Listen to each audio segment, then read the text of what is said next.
قیامت کے دن لوگ جب قبروں سے نکلیں گے تو کچھ لوگ پیدل چل رہے ہوں گے، کچھ لوگ اپنے منہ کے بل چل رہے ہوں گے، کچھ لوگ سواری پہ ہوں گے۔ تو آپ صلی اللہ علیہ وسلم جب یہ بتایا کہ کچھ لوگ پیدل چل رہے ہوں گے، کچھ سواری پہ ہوں گے اور کچھ لوگ اپنے چہرے کے بل چل رہے ہوں گے، تو صحابہ نے عرض کی یا رسول اللہ اپنے چہرے کے بل کیسے کوئی چل سکتا ہے؟ تو نبی صلی اللہ علیہ وسلم نے فرمایا کہ جس اللہ نے تمہیں قدموں پہ چلایا، جو اللہ تمہیں قدموں پہ چلانے پہ قادر ہے، وہی اللہ تمہیں منہ پہ چلانے پہ بھی قادر ہے۔ آپ اس شخص کی کیفیت تو سوچیں کہ جو شخص اپنے منہ کے بل اپنی قبر سے لے کے میدان محشر تک جائے گا، وہ اٹسیلف ہی اتنا بڑا عذاب ہے کہ باقی حساب کتاب تو بعد کی بات ہے، تو یہی ناکامی تو یہیں سے شروع ہوگی اس شخص کی۔ تو اللہ سبحانہ تعالیٰ ہم سب کو کی حفاظت فرمائے اور اللہ تعالیٰ ہم سب کو عافیت کے ساتھ اس دن سے گزارے۔ لیکن ہمیں کیا کرنا ہے کہ تیاری کرنی ہے۔ اب لوگ وہاں پہ چلے جائیں گے، میدان محشر میں پہنچیں گے، اللہ تعالیٰ جب قیامت قائم کرے گا تو اس کا منظر بھی اللہ نے قرآن میں بیان فرمایا ہے۔ القارعہ ما القارعہ وما ادراک ما القارعہ، کھڑکھڑانے والی کیا ہے، کھڑکھڑانے والی، اور تم کیا جانتے ہو کہ کھڑکھڑانے والی کیا ہے؟ یوم یکون الناس کالفراش المبثوث وتکون الجبال کالعہن المنفوش، انسان کیا ہوں گے؟ پتنگوں کی طرح اڑ رہے ہوں گے۔ اور یہ جو پہاڑ، جو اتنے بڑے بڑے پہاڑ ہیں جن کو ہم سمجھتے ہیں کہ آج ان کو ہلانا بھی مشکل ہے، اللہ سبحانہ تعالیٰ ان پہاڑوں کو روئی کے دھنکی ہوئی روئی کی طرح ہوا میں اڑا دے گا۔ کبھی روئی کو دھنکتے ہوئے اب دیکھیں آپ تو کیا ہوتا ہے کہ جب اس کو مار رہے ہوتے ہیں تو اس کے چھوٹے چھوٹے کچھ ذرات ہوتے ہیں جو ہوا میں اڑ رہے ہوتے ہیں، آپ نے کبھی دیکھا ہو اگر، تو وہ چھوٹے چھوٹے ذرات جو ہوا میں اڑ رہے ہوتے ہیں، آپ سوچیں کہ اتنے بڑے بڑے پہاڑ قیامت کے دن ان ذرات کی طرح ہوا میں اڑیں گے۔ تو وہ دن بڑا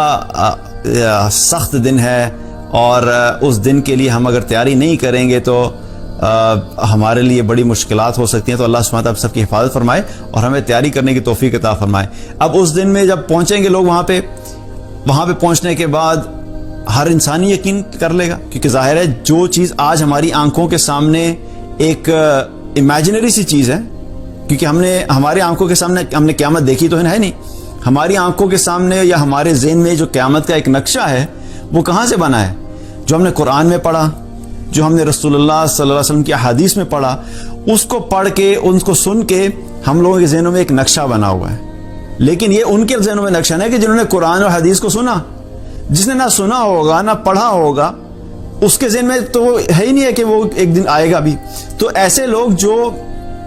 تیاری کر کے جائیں گے ان کے لیے ایٹ لیسٹ یہ تو ہوگا نا کہ انہیں پتا ہوگا کہ اچھا یہ سب چیزیں ہم نے پڑھی تھی اور ہمیں کیا کیا سٹیجز تھی اور کن کے لیے کیا کیا تیاری کرنی چاہیے تھی۔ لیکن جس نے تیاری ہی نہیں کی ہوگی اس کو اچانک پیپر میں آپ بٹھا دیں تو اس کے پاس ہونے کے چانسز کیا ہوتے ہیں؟ نہیں ہوتے۔ میں آپ کو ایگزامپل دیتا ہوں کہ آپ کا کل میتھمیٹکس کا پیپر ہے اور آپ نے پوری تیاری کی ہوئی ہے اور آپ کی موٹی بک تھی اچھی خاصی اور آپ نے پورا 1 سال لگا کے میتھمیٹکس کو پریپیئر کیا، اور آپ کیا ہوا کہ اب آپ جا کے ایگزامینیشن ہال میں بیٹھ گئے اور کوئی مجھے اٹھائے اور مجھے اٹھا کے کہہ دے بھائی آپ بھی جا کے کل میتھمیٹکس سے پیپر دے دیں۔ میں نے تو بک دیکھی بھی نہیں، نہ میں نے پڑھی، نہ میں نے پریپریشن کی، اب میں بھی جا کے ایگزامینیشن ہال میں بیٹھ جاؤں گا تو آپ کے پاس ہونے کے چانسز زیادہ ہیں کہ میرے پاس ہونے کے چانسز زیادہ ہیں؟ آبویسلی جس نے پڑھا ہوگا اس کے چانسز زیادہ ہیں، جس نے پڑھا ہی نہیں ہوگا میں تو بیٹھ کے ویسے ہی پریشان ہو جاؤں گا، یار کیا مجھے کس مصیبت میں ڈال دی ہے، تو میرے لیے تو ویسے ہی وہ پریشانی کی کیفیت ہوگی۔ اسی طریقے سے جو لوگ آخرت کے لیے تیاری کر کے جائیں گے،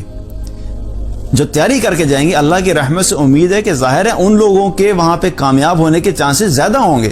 دیکھیں گارنٹی 100% کسی کے پاس بھی نہیں ہے، ہم بات کر رہے ہیں چانسز کس کے پاس زیادہ ہیں؟ جس نے آخرت کے لیے تیاری کی ہوگی اس کے چانسز کامیابی کے زیادہ ہوں گے، اور جس نے تیاری ہی نہیں کی، جس نے اس دن کو مانا ہی نہیں، اس دن کے مطابق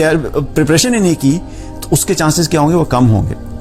اس میں کوئی شک کی بات نہیں ہے کہ سوائے اللہ کی رحمت کے ہم میں سے کوئی بھی وہاں سے نہیں جا سکتا، لیکن انشاءاللہ اللہ کی رحمت بھی تو انہی لوگوں کے لیے ہوگی نا کہ جن لوگوں نے اللہ کو اپنا رب مان کے دنیا میں زندگی گزاری ہوگی۔